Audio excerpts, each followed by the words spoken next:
Harka fuune akkam jirtu daawwattoota keenyaa oduu qabannee dhiyaanneerraa oduu har'aa waliin Anabdii Fiixeeti. Godina Arsii Lixaa gandaa qotee bultoota Abaarotti loltoonni agaazii dargaggoo tokko yoo ajjeesan namoota 4 ukkaamsuun isaanii himame. Haaluma wal fakkaatuun magaalaa Shaashamannee keessattis dargaggoonni 100 ol hidhamu jiraattonni dubbatanii jiru. Guutuu gabaasa kanaaf Usmaan Ukkume. Namni nuti dubbifne akka himanitti loltoonni agaazii uummata doorsisuuf jecha gara ganda Abaaroo imalaa osoo jiranii dargaggoon Ahmadoo Guyyee harka ol qabuun diddaa isaa yoo agarsiisaa turetti loltoonni kun kallattiidhaan rasaasatti dhukaasanii turan. Dargaggoon kun erga rukutamee booda waldhaansaaf gara magaalaa Shaashamannee hospitaala Nook jedhamu erga geeffamee battalumatti kan lubbuun isaa dabarte. Ahmadoo Guyyee jedhama. Gurbaan jalaa fiigee baay'ee jalaa fiigee dhooftee rasaasaan dhooftee achumatti deemanii hospitaala fidanii hospitaalatti ture. Nama 4 ammoo qabattee deemtee hidhuudhaaf jette. Qabdee nama mukarraa jiru qabdee deemtee hidhuudha. Loltoonni kun erga dargaggoo kan ajjeesanii booda namoota nagaa 4 karaa gubbaa qabanii ukkaamsuulee himan. Dargaggoo kanarratti sababaan tarkaanfiin ajjeechaa kun raawwatameef maali gaaffii jedhuuf namni kun yoo deebisan loltoonni kun konkolaataa waraanaatiin imalaa osoo jiranii dargaggoo Ahmadoo uummata Oromoo ajjeefamee jiru ilaalchisuun harka isaa ol qabee diddaa agarsiisee ture. Loltoonni nageenya uummataatti amannee fi sirna dimokiraasii hin hordofne kun kallattiidhaan rasaasa itti roobsanii ajjeesanii jiru. Kanaan alatti dargaggoon kun yakki inni hojjete tokkos akka hin jirre namni kun himaniiru. Karamarratti agarteeti inni waan akka wanna turfees waan akka godhuu wayii itti agarsiisaa karaa irratti makiinaadhaan deemti garri booda kama rasaasumaan dhufeeti ajjeesseedha. Dargaggoon kun gara laaffinna tokko malee biyyuma itti dhalatte irratti erga ajjeefamee booda jiraattonni hundi hadhaawanii jiran. Kun kanaan osoo jiru achuma godina Arsii Lixaa magaalaa Shaashamannee keessa dargaggoonni 100 ol qabamanii hidhamuun himame. Loltoonni agaazii manneen namootaa irra deemuun duuchaan uummata nagaa gara mana hidhaatti guuraa jiraachuu namni kun akkasitti ibsan. Shaashamannee keessatti illee har'allee gara nama 100 akka ta'u ijoollee gara karaa Mazooriyaa Walduu jedhamu jira. Shaashamannee gara Duwwaa 4 nama gara 100 akka ta'u halkan irra deemaa qabanii nama karaa irra deemu nama sa'a malee deemu qabaa manallee deemaa tokkomaadhaan warra akkanatti nama tokkomaa suuraa mana keessa deemaa akkasitti amma nama 100 fuudhanii kan makiinaan addaraasha Zeerosestii jedhama bakki garri fidde. Haaluma wal fakkaatuun odeeffannoo haqaa ukkaamsuuf jecha diishii manneen jiraattota irraa caccabsuun itti fufee jira jedhan. Loltoonni kun manneen namoota humnaan cabsanii seenuun saamicha raawwataa jiran. Kana malees namoota OMN daawwatanis reebuu fi televiziyoona isaanii caccabsuun haalaan hammaatee jiraachuu himanii ta'us garuu madda odeeffannoo dhugaa ukkaamsuu akka hin dandeenyes dubbatan. Gorutti jiranii hundumaa irra deemaa mana deemaa OMN maali Military jedha kanarraa hiikataa deemaa kaan ammoo katiibii jettasiillee jira. Akkuma seenanii mana seenanii fa'aa yoo riimootii bananii OMN fa'aa irratti akka tasa namni dagatee bira bananii yoo laalan OMN achumatti fiigisan lafaan dhooftee achumatti qabsitee achumatti namuma keessa achi jirullee fuutee baatee yeroo baay'ee nama akkasitti ganda Duwwaa 4 amma mana baay'ee fiigisanii jiran. Godina Harargee Lixaa magaalaa Baddeessaatti ammoo humnoonni waraanaa mootummaa wayyaanee namoota dararaa fi saamaa wayita jiran kanatti namni tokko rasaasaan rukutame lubbuun isaa darbee jira jedhu jiraattonni itichaatu dubbise. Jiraataan magaalaa Baddeessaa irraa dubbisne tokko akka jiranitti erga mootummaa wayyaanee labsii muddamaa baasteedhaa asitti naannoon isaaniis ta'e magaalaan isaanii humnoota waraana wayyaaneen weeraramtee dirree waraanaa fakkaattee akka jirtu dubbatanii.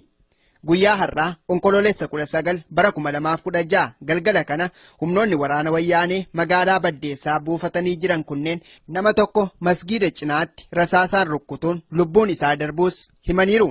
Guyyaa eeggaddaa chaanurraa kaasee fattashaa cimaa waan jireecha arras hanga miilan takkaa yookaan nama jalafanii turanii amma garuu isaa 12 irratti arbaamee waan jedhamu tokkodhaan mataa keessa dhaamee jiree jira garuu hanga amma arbaamee masgiida guddaa irratti dhaame eeggaddas qabanii toonee baafamee hidhame. Magaalaa Baddeessaa keessatti humnoonni waraanaa kunneen qabeenyaa namootaa saamaatti akka jiran maddi odeeffannoo keenyaa kun dabaluun eeranii jiru.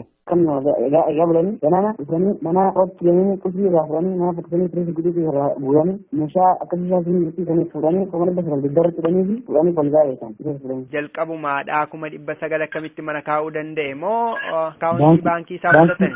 inni baankii fudhee jiran mana faayee isa dhaqbatanii dhaqanii dhugsiisan jireenya kana kanaan gidee kana maalin akka gama akka baankii fudhanii jira maaliif fudhaa kennanii inni dira fudhanii achi keessa dira fudhanii firii biyyee guuratanii mallaqa fudhanii maaliif kana barbaadnaan deemanii fudhanii isa fudhanii achuma deebisan. Guutummaa aanaalee godina Harargee lixaa keessatti yeroo ammaa kana nageenyaaf tasgabbiin kan hin jirre ta'uu kan nuuf himanii namni kun Oromiyaa bal'oon haalota ulfaataa keessatti sarbamaa jirti jechuunis dubbataniiru. Kanas ta'u jedhu namni kun walabummaa Oromiyaa yeroon ishee dhiyaattee jirti waan ta'eef sabni Oromoo biyya keessaa fi alatti irree tokkoon dhaabbachuun waan ilmaan Oromoo itti wareegaman dhugoomsuu keessatti shoora guddaa qabaachuu qabu jechuunis dhaamaniiru.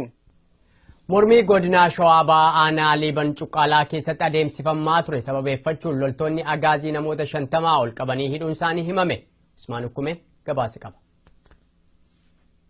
Godina Shawaa Bahaa aanaa Liiban Cuqqaalaatti mormii onkololeessa 6 fi 7 geggeeffamee ture irratti namoonni 30 wareegamuun kan dagatamu miti.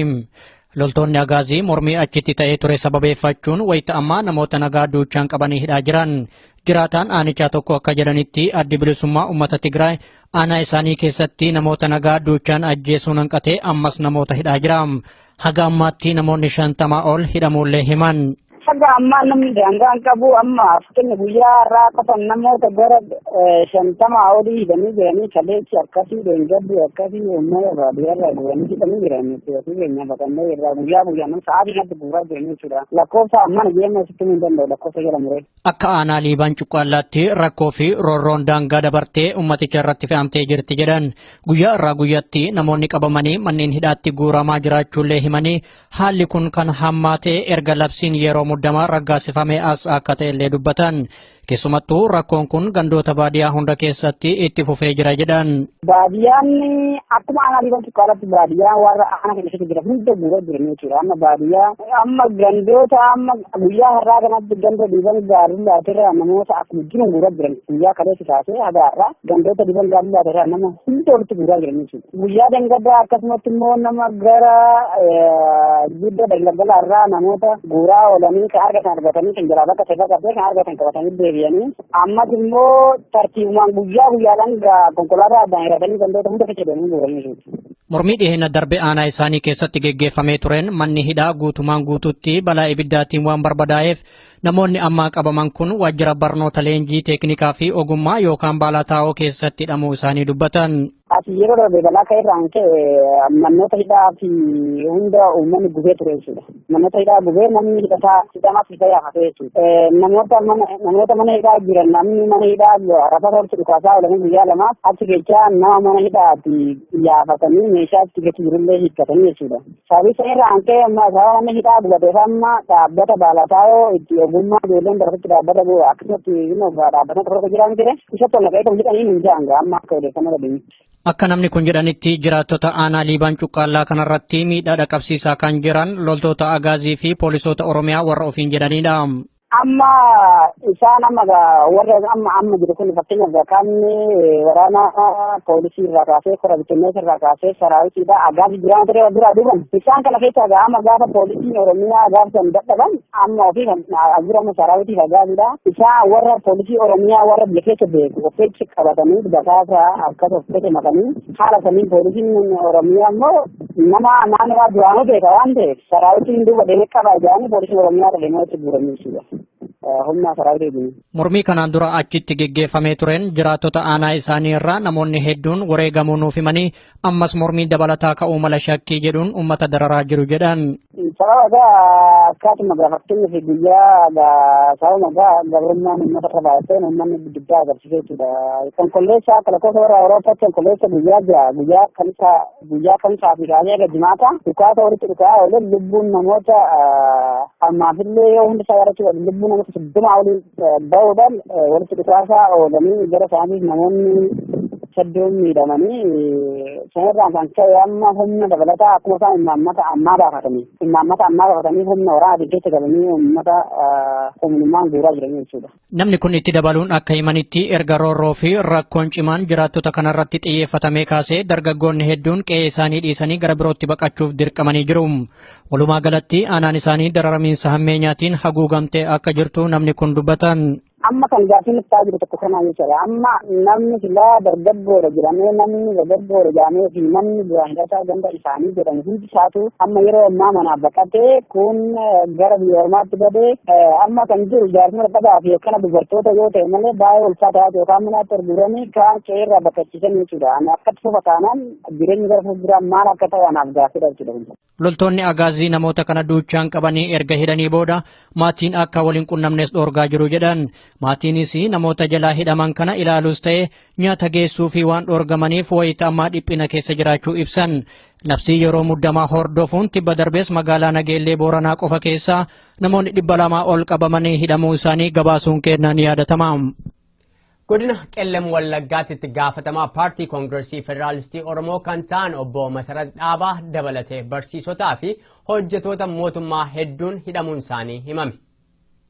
Obbo Masarat Dhaabaa duula filannoo biyyoolessaa kan bara 2015 godina Qellem Wallaggaa keessatti geggeeffame paartii KFO bakka bu'uun adda durummaan namoota qindeessaa turan keessaa tokko. Itti gaafatamaa paartichaa kan godina sanaatis obbo Masarat nama gaa'ila qaban abbaa daa'ima ganna 3ti. Dilbata ganama otoo gara waldaa kiristaanaa dhaqaa jiranii to'annaa jala kan oolfaman obbo Masarat paartii heera biyyichi hayyame jalatti seeraan galmaa'ee hojjechaa ture keessatti ifatti ga'ee fudhachuudhaan uummata sanaaf waan irra wayyu akeekuurra kan darbe badii tokkoyyuu hin dalagne jedhu namooti maatii isaaniitti siqan akka nutti himanitti.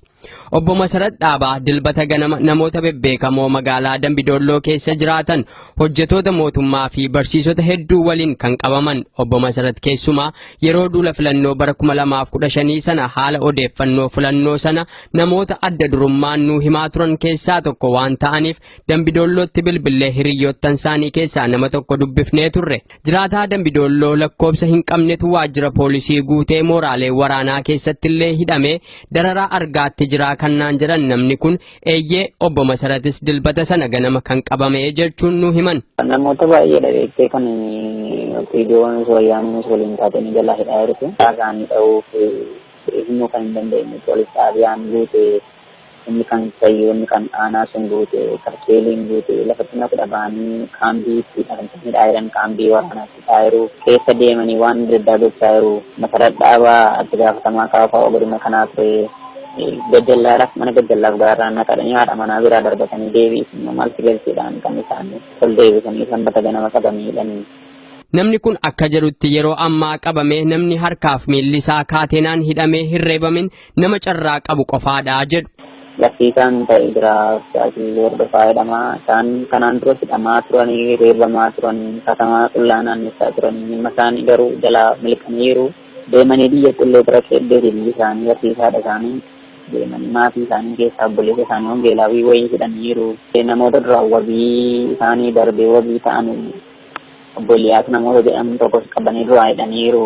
Birrii 10,000 sildaa gatii wabii jedhanii rakkisaadha kan isaan jiranii nama kanallee dubbisuu dandeessa lafa isaan jiran hin beekamu. Namoota goota beekamoo godina baddaa kayyoo jedhamu isaan bakkeellee hordofaa jedhamu baay'ee amma mandara gidduu deemanii nama baay'ee qabaa jiru nama reebu kafeenaasitti ka'anii reebu.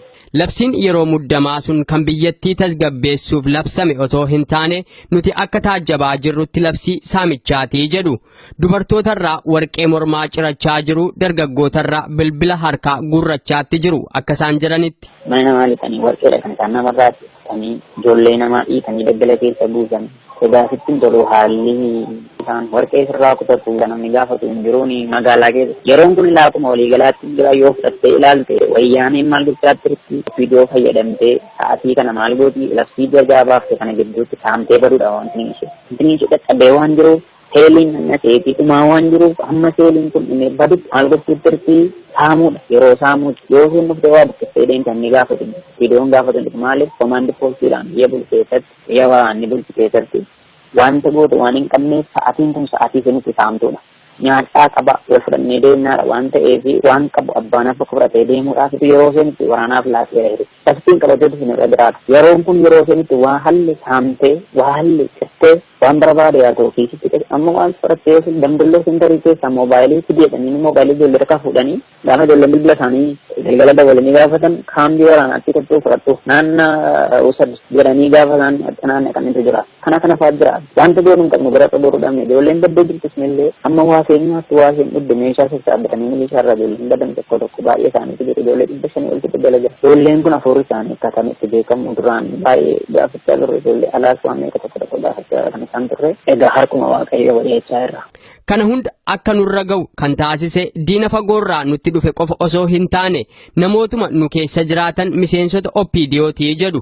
Rakkoo isaan mudate kanaan dura isaan dhowwan namarraas dhowwaa yerootti namni tokko namoonni waaqayyoon sodaatan namoota jijjiiru yoo jiraatan mataan isaanii amma sa'aatii kana aangoo harkaa fuuteetti saamuudhaaf kun koo gubbaadhuma qabee sirna bulchiinsaatti raawwatee dhufe osoo hin taane amma miidiyaa alaa beekamee ittiin isaan kan ittiin tasgabbeessuuf osoo hin taane yeroo isaanii guyyaa isaanii halkan isaanii kan isaan itti qabatanii jedhan yeroo isaan itti ajjeesan ijoolleen gadi naannoo mannaafa magaalaa dambi ijoollee itti dubbisa magaalaa makatamaadha baatirii dattee galaa jirti waan tokko hin goone lafa deemu hiyyiin jiru waxiin jiru eenyutu isaan gaafata yoo ajjeesan kanaaf sa'aatii kana manaa baatee manatti galuu dhufanii yaaddamaa jiru deemtee yaaddoodha hojii deemtee baatee yoomtu rakkoo dhufaadha.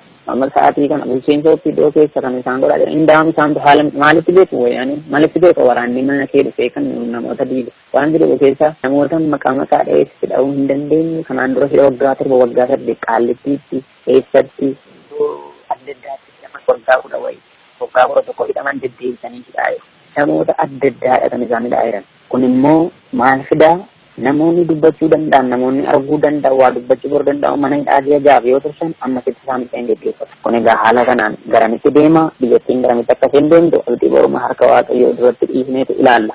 Uummata Oromoo labsii otoo hin taane ajjeechaan dhaabuu hin danda'u kan jedhan namni kun Oromoo hundi garaan madaa'eeraa jedhu.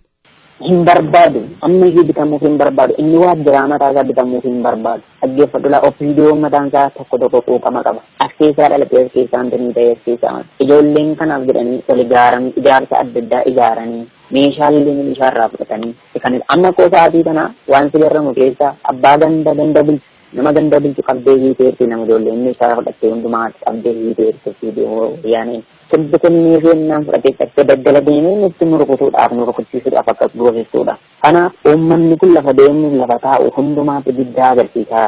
Barumsi yoo agarte Oromiyaa keessa hin jiru.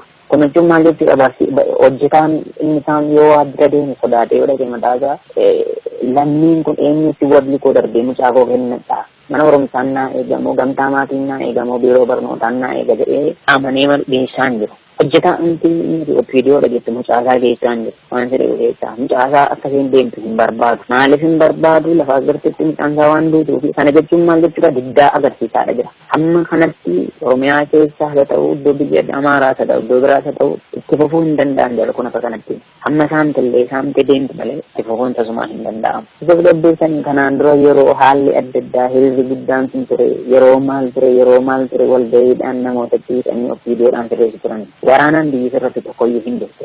Ati mucaakee dimokiraasii agarsiiste mana kee keessatti koo walii galtee daayiloogii malee monoloogiin hin danda'amu biyya kamiiniyyuu. Walumaa gala haalli naannoo keenya keessatti raawwachaa jiru kun garamitti deema inni jedhu kan nama yaaddeessu ta'us Oromoon akka dararaa kana hundarra darbee bilisummaa isaa gonfatu garuu abdii guddaa qabnaa jedhan. Godina addaa Oromiyaaf magaalaa Finfinnee keessatti jiraattonni akka OMN hin ilaalleef hidhattootni akeekkachiisuu isaaniirra darbanii manneen jiraattotaarra deemuudhaan diishii buqqisaa jiraachuu isaaniitu himame itichaa guddataa nama dubbise qaba. Jiraataan godina addaa Oromiyaa naannawaa magaalaa Finfinnee aanaa muloo kan ta'an shira wayyaaneen biyya keessatti lammiilee nagaa irratti raawwataatti jirtu odeeffannoo arganne akka saba keenya cinaa hin hiriirreedhaaf OMN ilaaluurraa dhorkamnee jirra jechuun dubbatanii. Erga labsii yeroo muddamaa mootummaan wayyaanee baasteedhaa asitti karoora kana uummata keessatti facaasuudhaan fudhatama argamsiisuudhaaf sarbaminsa mirga namoomaa guddaa lammiilee nagaarraan gahaa jiraachuu humnoota waraanaa kanneenis dubbataniiru. hojjetaas ta'ee qaamni kamiyyuu iddoo kanatti baay'ee sodaa guddaa keessa kan jiru ta'uu isaati. Namni kamiyyuu ilaalee argameera taanaan ilaalchisees argameera taanaan seeraan qabamee gaafatamu ta'uu isaati kan jedhame malee buqqa'een argame. Qabsoon saba Oromoo wayyaanee hundeerraa raasaatti waan jiruudhaaf sochii warraaqsa saba kana gufachiisuuf humnoonni waraana mootummaa wayyaanee namoota dhuunfaa sarbaatti akka jiran jiraataan aanaa muloo kun dabaluun himaniiru. Keessumaa moobaayiliin illee nama harkaa fuudhamee yeroo itti fattashamee wanta achi keessa jiru ilaalamee yoo wantoota akka alaabaa wanta biraa agarsiisu kan argan moobaayilillee kan nama harkaa fuudhanii fi kan caccabsan ta'uu isaati kan mul'atu. Haaluma wal fakkaatuun magaalaa Finfinnee kutaalee bulchiinsa garaagaraa keessatti humnoonni waraanaa manneen jireenya namootaa dhuunfaarra deemuudhaan diishii caccabsaa kan jiran ta'uu jiraataan magaalaa Finfinnee tokkos OMN'tti himaniiru. Akka namni kun yaada isaanii OMN'if qoodanitti mootummaa wayyaanee erga sochiin Oromiyaa keessatti eegalee nageenyaa fi tasgabbii argattee hin beektu. Kanarraa ka'uudhaanis lammiilee nagaa hidhuu fi ajjeesuu dalagaa ishee guyyaa guyyaa godhachuun dhaloota akka baalaatti harcaasaa jirti jechuun dubbataniiru. Haalota kana keessatti sochiin saba Oromoos bilisummaan akka goolabamu abdii guddaan qaba jechuun illee dhaamaniiru. Tarkaanfileen labsii yeroo muddamaa Itoophiyaa labsite keessatti fudhataman haala muddama biyyattii keessa jiru caalaa kan hammeessu malee kan fooyyessu akka hin taane Amnesty Internationaliif embaasiin Ameerikaa Finfinneetti argamu. Godina Harargee Lixaa keessatti yeroo ammaa kana nageenyaaf tasgabbiin kan hin jirre ta'uu kan nuuf himani. Namni kun Oromiyaa bal'oon haalota ulfaataa keessatti sarbamaa jirti jechuunis dubbataniiru. Kanas ta'u jedhu namni kun walabummaa Oromiyaa yeroon ishee dhiyaattee jirti waan ta'eef sabni Oromoo biyya keessaa fi alatti irree tokkoon dhaabbachuun waan ilmaan Oromoo itti wareegaman dhugoomsuu keessatti shoora guddaa qabaachuu qabu jechuunis dhaamaniiru. Mormii godina Shawaa Bahaa aanaa Liiban Cuqqaalaa keessatti adeemsifamaa ture sababeeffachuun loltoonni agaazii namoota 50 ol qabanii hidhuun isaanii himame. Usmaan Ukkume gabaasa qaba. Godina Shawaa Bahaa aanaa Liiban Cuqqaalaatti mormii onkololeessa 6 fi 7 geggeeffamee ture irratti namoonni 30 wareegamuun kan dagatamu miti. Loltoonni agaazii mormii achitti ta'ee ture sababeeffachuun wayita ammaa namoota nagaa duuchaan qabanii hidhaa jiran. Jiraataan aanichaa tokko akka jedhanitti addi bilisummaa uummata Tigraay aanaa isaanii keessatti namoota nagaa duuchaan ajjeesuun hanqatee ammas namoota hidhaa jira. Haga ammaatti namoonni 50 ol hidhamuullee himan. Haga ammaa namni daangaan qabu amma fakkeenya guyyaa irraa qotan namoota gara 50 olii hidhanii jiranii kaleessi akkasii deengabbii akkasii uummata baadiyyaarraa guuranii hidhanii jiranii keenya baqannee irraa guyyaa guyyaan sa'aatii natti guuraa jiranii jechuudha. Lakkoofsa amma nageenya sitti hin danda'u lakkoofsa jedhamu. Akka aanaa Liiban Cuqqaalaatti rakkoo fi roorroon daangaa dabartee ummaticha irratti fe'amtee jirti jedhan guyyaa irraa guyyaatti namoonni qabamanii manneen hidhaatti guuramaa jiraachuullee himanii haalli kun kan hammaatee erga labsiin yeroo muddamaa raggaasifamee as akka ta'ellee dubbatan. Keessumattuu rakkoon kun gandoota baadiyyaa hunda keessatti itti fufee jira jedhan.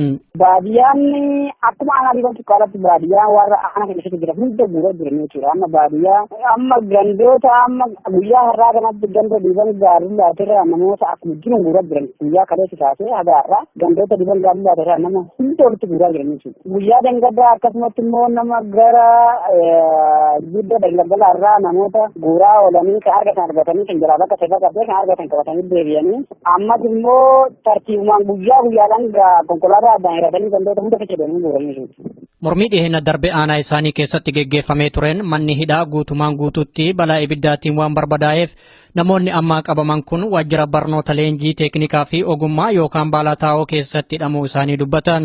Asii yeroo darbe balaa ka'eerraan ka'e manoota hidhaa fi hunda uummanni gubee ture jechuudha. Manoota hidhaa gubee namni hidhamaas isa yaafate jechuudha. Namoota mana hidhaa jiran namni mana hidhaa rafa tolchu dhukaasaa oolanii guyyaa lamaaf achi keessaa nama mana hidhaatti yaafatan. Masarat dhaabaa dabalatee barsiisotaa fi hojjetoota mootummaa hedduun hidhamuun isaanii himame. Obbo Masarat Dhaabaa duula filannoo biyyoolessaa kan bara 2015 godina Qellam Wallaggaa keessatti geggeeffame paartii KFO bakka bu'uun adda durummaan namoota qindeessaa turan keessaa tokko itti gaafatamaa paartichaa kan godina sanaatis obbo Masarat nama gaa'ila qaban abbaa daa'ima ganna 3ti. Dilbata ganama otoo gara waldaa kiristaanaa dhaqaa jiranii to'annaa jala kan oolfaman obbo Masarat paartii heera biyyichi hayyame jalatti seeraan galmaa'ee hojjechaa ture keessatti ifatti ga'ee fudhachuudhaan uummata sanaaf waan irra wayyu akeekuurra kan darbe badii tokkoyyuu hin dalagnee jedhu namooti maatii isaaniitti siqan akka nutti himanitti. Obbo Masarat Dhaabaa dilbata ganama namoota bebbeekamoo magaalaa Dambidolloo keessa jiraatan hojjetoota mootummaa fi barsiisota hedduu waliin kan qabaman obbo Masarat keessumaa yeroo duula filannoo bara 2015 sana haala odeeffannoo filannoo sana namoota adda durummaan nuu himaa turan keessaa tokko waan ta'aniif Dambidollootti bilbilee hiriyoottan isaanii keessaa nama tokko dubbifnee turre. Jiraataa Dambidolloo lakkoobsa hin qabnetu waajjira poolisii guutee mooraalee waraanaa keessattillee hidhamee dararaa argaatti jiraa kannaan jedhan namni kun eeyyee obbo Masaratis dilbata sana ganama kan qabame jechuun nu himan. Namoota baay'ee dhageessee kan viidiyoon wayyaannis waliin taatanii jalaa hidhaa jiru. Dhagaan dha'uuf himuu kan hin dandeenye polis xaabiyaan guute inni kan sayyoonni kan aanaa sun guute karkeeliin guute lafatti na kudha ba'anii kaambiitti hidhaa jiran kaambii waraanaatti taayiru keessa deemanii waan adda addaa gochaa jiru. Masarat Dhaabaa itti gaafatamaa kaafaa godina kanaa ture. Gajjallaadhaaf mana gajjallaaf gaarraa naqadanii haadha manaa biraa darbatanii deebiisanii maalti galchiidhaan kan isaan ol deebisanii sanbata ganama qabaniidhanii. Namni kun akka jedhutti yeroo ammaa qabame namni harkaaf miilli isaa kaateenaan hidhamee hin reebamin nama carraa qabu qofaadha jedhu. Lakkiisaan ta'e jira hordofaa jedhama. Isaan kanaan dura hidhamaa turanii reebamaa turan katamaa qullaa naannessaa turanii dhimma isaanii garuu jalaa milqaniiru deemanii biyya qullee bira keeddeeti biyyi isaanii barsiisaadha isaanii. Deemanii maatii isaanii keessaa obboleessa isaanii hongeelaawii wayii hidhaniiru. Namoota duraa wabii isaanii darbee wabii ta'an obboleeyyaas namoota jedhaman tokkos qabanii duraa hidhaniiru.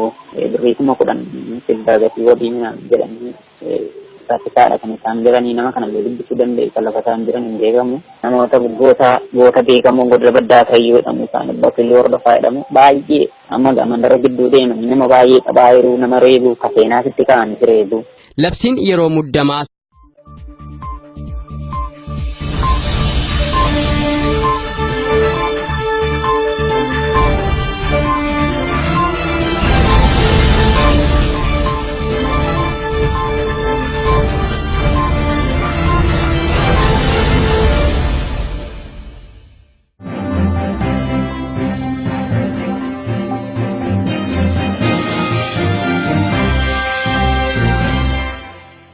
harka fuune akkam jirtu daawwattoota keenyaa oduu qabannee dhiyaanneerraa oduu har'aa waliin Anabdii Fiixeeti.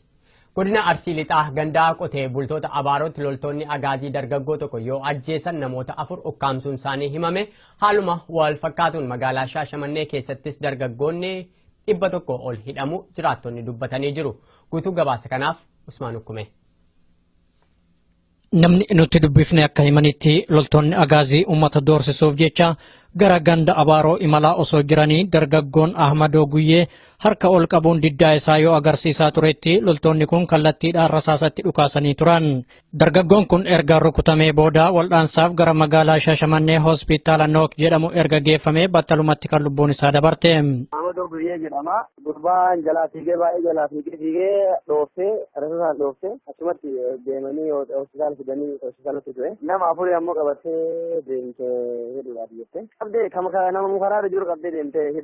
Loltoonni kun erga dargaggoo kan ajjeesanii booda namoota nagaa 4 karaa gubbaa qabanii ukkaamsuulee himan. Dargaggoo kanarratti sababaan tarkaanfiin ajjeechaa kun raawwatameef maali gaaffii jedhuuf namni kun yoo deebisan loltoonni kun konkolaataa waraanaatiin imalaa osoo jiranii dargaggoo Ahmadoo uummata Oromoo ajjeefamee jiru ilaalchisuun harka isaa ol qabee diddaa agarsiisee ture.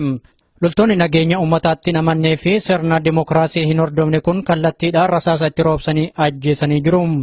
Kanaan alatti dargaggoon kun yakki inni hojjete tokkos akka hin jirre namni kun himaniiru. Karamarratti agarteeti inni waan akka godhuu wayii itti agarsiisaa karaa irratti makiinaadhaan deemtu garri booda kama rasaasumaan dhufeeti ajjeeseedha.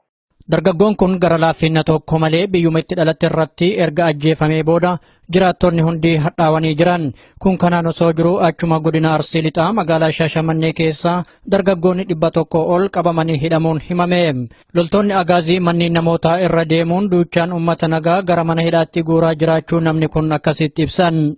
Shaashamannee keessatti illee har'allee gara nama 100 akka ta'u ijoollee gara karaa Mazooraa Walduu jedhamu jira. Shaashamannee gara Duwwaa Afurii nama gara 100. Meeshaa itti gadi jirullee hiikkatanii jechuudha. Sababii irraa ankee amma sababa hidhaa bugateef amma dhaabbata baalataa itti ogummaa ijoolleen baratatti dhaabbata bu'a akkasumatti dhaabbata tokko jiran jire isatti ol naqee hidhanii hin jiran amma akka odeeffannoo dhabeenya. Akka namni kun jedhanitti jiraattota aanaa Liibaan Cuqqaallaa kanarratti miidhaa dhaqqabsiisaa kan jiran loltoota agaazii fi poolisoota Oromiyaa warra ofiin jedhanidha. Amma isaan warra amma jiru kun fakkeenyaaf kan waraana poolisii irraa kaasee kora bittinnees irraa kaasee saraawitiidha agaazii jiraan ture dura duuban isaan kana keessa amma gaafa poolisiin Oromiyaa gaafa san dadhaban amma ofii ajjira amma saraawitiif agaaziidha isaan warra poolisii Oromiyaa warra biyya keessa beeku ofiitti qabatanii basaasa akkas ofiitti makanii haala saniin poolisiin Oromiyaa immoo nama naannoo duraanuu beeka waan ta'eef saraawitiin duuba deemee qaba jedhanii poolisiin Oromiyaa deemee itti guuranii jechuudha. Mormii kanaan dura achitti geggeeffamee tureen jiraattota aanaa isaanii irraa namoonni hedduun wareegamuu nuuf himanii ammas mormii dabalataa ka'uu mala shakkii jedhuun uummata dararaa jiru jedhan. Sababa akkatuma gaafattanii fi guyyaa sababa gabrummaan uummata irra baay'ateen uummanni guddaa agarsiisee jechuudha. Konkolleessaa akka lakkoofsa warra Awuroopaatti konkolleessa guyyaa kamsaa fi kaasee eega jimaata dhukaasa walitti dhukaa oolan lubbuun namoota ammaafillee yoo hundi isaa yaadachuudha lubbuun namoota 30 waliin bahuudhaan walitti dhukaasaa oolanii gara isaaniif namoonni hedduun miidhamanii sanarraan kan ka'e amma humna dabalataa akkuma isaan imaammata ammaa baafatanii humna waraanaa keessa galanii uummata humnummaan guuraa jiran jechuudha. Namni kun itti dabaluun akka himanitti erga roorroo fi rakkoon cimaan jiraattota kanarratti xiyyeeffatamee kaasee dargaggoonni hedduun qe'ee isaanii dhiisanii gara birootti baqachuuf dirqamanii jiru. Walumaa galatti aanaan isaanii dararamiinsa hammeenyaatiin haguugamtee akka jirtu namni kun dubbatan. Amma kan gaaffiin itti jiru tokko kanaa jechuudha. Amma namni silaa dargaggoodha jedhamee namni dargaggoodha jedhamee fi namni duraan gataa ganda isaanii jedhamu hundi isaatu amma yeroo ammaa manaaf baqatee kun gara biyya ormaatti badee amma kan jiru jaarsuma dhagaa fi akkana dubartoota yoo ta'e malee baay'ee ulfaataa yookaan manaatti arguuranii kaan qe'eerraa baqachiisan jechuudha. Ani akkatti fufa taanaan jireenyi gara fuulduraan maal akka ta'u anaaf gaaffiidha jechuudha. Loltoonni agaazii namoota kana duuchaan qabanii erga hidhanii booda maatiin akka waliin qunnamnes dhoorgaa jiru jedhan. Maatiinis namoota jalaa hidhaman kana ilaaluus ta'e nyaata geessuu fi waan dhoorgamaniif wayita ammaa dhiphina keessa jiraachuu ibsan. Labsii yeroo muddamaa hordofuun tibba darbees magaalaa Nageellee Booranaa qofa keessaa namoonni 200 ol qabamanii hidhamuu isaanii gabaasuun kennaan yaadatama. Godina Qellem Wallaggaatti itti gaafatamaa paartii koongireesii federaalistii Oromoo kan ta'an obbo halkan deemaa qabanii nama karaarra deemu nama sa'a malee deemu qabaa manallee deemaa tokkomaadhaan warra akkanatti nama tokkomaa suuraa mana keessa deemaa akkasitti amma nama 100 fuudhanii kan makiinaan addaraasha zeerosestii jedhama bakki garisitti. Haaluma wal fakkaatuun odeeffannoo haqaa ukkaamsuuf jecha diishii manneen jiraattota irraa caccabsuun itti fufee jira jedhan.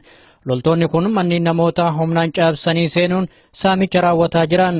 Kana malees namoota OMN daawwatanis reebuu fi televiziyoona isaanii caccabsuun haalaan hammaatee jiraachuu himanii ta'us garuu madda odeeffannoo dhugaa ukkaamsuu akka hin dandeenyes dubbatan.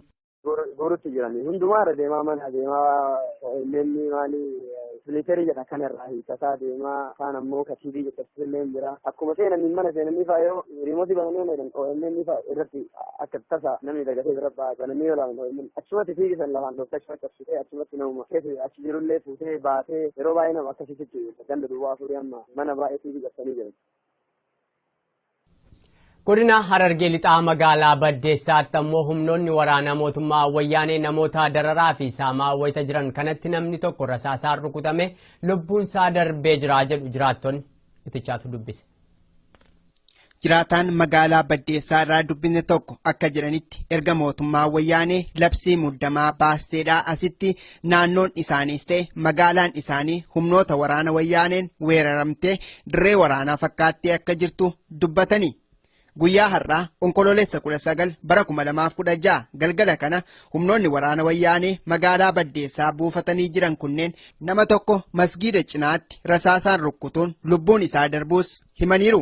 Guyyaa eeggaddaa chaanurraa kaasee fattashaa cimaa waan jireecha arras hanga milan takkaama kan nama jalafanii turanii amma garuu isaa 12 irratti arbaamee kan jedhamu tokkodhaan mataa keessa dhaamee jiree jira garuu hanga amma arbaamee masgiida guddaa masjiddaan eeggaddas qabanii toonee baafamee jedhame. Magaalaa Baddeessaa keessatti humnoonni waraanaa kunneen qabeenyaa namootaa saamaatti akka jiran maddi odeeffannoo keenyaa kun dabaluun eeranii jiru.